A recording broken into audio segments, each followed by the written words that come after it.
Yeehaw! Getting ready to finish off the day with some fireworks. Not sure if my southern accent's all that great or if it's a little too far drawn down. But hey, I like them popping noises. Come celebrate with me later.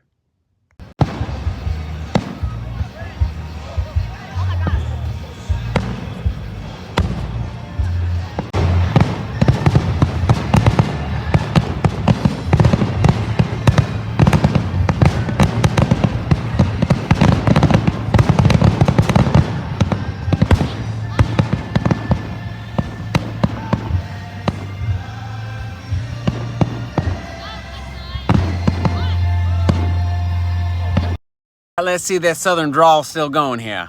Those fireworks were darn tootin'. And my family is laughing at me right now. I tell you, I sound like a silly fool. But thank y'all for letting me share in the 4th of July fireworks.